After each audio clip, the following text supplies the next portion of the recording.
హైదరాబాద్లోని గోషా మహల్ స్టేడియంలో నిర్మించ తలపెట్టిన ఉస్మానియా ఆసుపత్రి నిర్ణయాన్ని పునరాలోచించుకోవాలని నియోజకవర్గ నాయకులు, ట్రేడర్లు ప్రభుత్వానికి విజ్ఞప్తి చేశారు. హాస్పిటల్ నుంచి వెలువడే వ్యర్థాల కారణంగా పరిసరాలు గాలి, నీరు కలుషితం అవుతుందన్నారు. ఇప్పటికే ట్రాఫిక్ సమస్య ఉందని, ఆసుపత్రి ఏర్పాటు చేయడం వల్ల సమస్య మరింత తీవ్రం అవుతుందన్నారు. ఇక్కడ ఆసుపత్రి నిర్మించొద్దని సంతకాలు సేకరిస్తున్నామని, త్వరలో సీఎం రేవంత్ రెడ్డికి అందజేయనున్నట్లు తెలిపారు.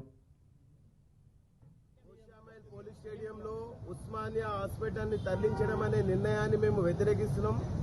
ఎందుకంటే నిజాం ప్రభు ఆ ఉస్మానియా కట్టినప్పుడు ఉస్మానియా హాస్పిటల్ చుట్టుపక్కల వేల ఎకరాల స్థలాన్ని బఫర్ జోన్గా పెట్టి ఆ ఉస్మానియా హాస్పిటల్ కట్టిండు. కానీ ఇలా గోషామహల్ హాస్పిటల్ చుట్టుపక్కల ఆల్రెడీ ఎన్నో ఇండ్లు ఉన్నాయి. ఆ ఇండ్ల మధ్యలో తీసుకొచ్చి మీరు ఉస్మానియా హాస్పిటల్ కట్టడం అనే ఆలోచనని ఒకసారి మీరు గ్రహించాలి. ఉస్మానియా హాస్పిటల్ కట్టాలంటే కట్టిన చుట్టుపక్కల కూడా మీకు బఫర్ జోన్ ఉండాలి, జాగా ఉండాలి. ఆ వాసన, ఆ వ్యర్థాల కాలుష్యతం అనేది బయటకు పోకుండా ఉండాలంటే కొద్దిగా స్పేస్ అని ఉండాలి. ఆల్రెడీ ఇరుకు సందులలో మేము బతుకుతున్నాం గోషామహల్ వాసులం.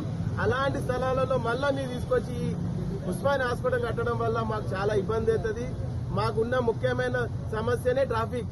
అది ఆల్రెడీ మేము తట్టుకోలేకపోతున్నాం. ఒక పక్క ఎగ్జిబిషన్ తోని మేము వేల సంఖ్యలో ట్రాఫిక్ ప్రాబ్లం ఎదుర్కొంటాం. 4 గంటలు ఇంటికి రాలేకపోతున్నాం. అలాంటి ప్లేస్ లో మీరు ఉస్మానియా కడితే అంబులెన్స్ నుంచి పేషెంట్ ఉస్మానియా హాస్పిటల్ తరలించే లోపలే మధ్యలో ఏమో జరిగే పరిస్థితి ఉంటుంది. రేవంత్ రెడ్డి గారు ఇక్కడ హాస్పిటల్ నిర్మాణం గురించి తీసుకున్నటువంటి డిసిషన్ మంచిదే. ప్రతి పేద ప్రజలకు వైద్య సేవ అందించడం అనేది అందరం ఆహ్వానిస్తున్నాం. కానీ స్థలం ఏదైతే సేకరించిందో అది సరైనది కాదని చెప్పి మా నిర్ణయము. ఇక్కడ ఉన్నటువంటి స్థానికులతో పాటు మేము వ్యాపారస్తులం అందరం చాలా ఇబ్బంది పడుతున్నాం. ఇప్పుడు ఎలాంటి హాస్పిటల్ లేకుండానే ఇక్కడ ఎన్ని ట్రాఫిక్ జామ్లు అవుతున్నాయి. అట్లాంటిది ఇక్కడ హాస్పిటల్ తీసుకొచ్చి ఇక్కడ పెట్టడం ద్వారా ఇక్కడ ఉన్నటువంటి వ్యాపారస్తులకే కాకుండా చుట్టుముట్టున్నటువంటి స్థానికులకు ఇంకొక విషయం ఏంటంటే ఇక్కడ ఉన్నటువంటి మొత్తం గోషామహల్ ఏరియాకు ఒకటే ఒక స్థలం, ఒక గ్రౌండే ఉంది.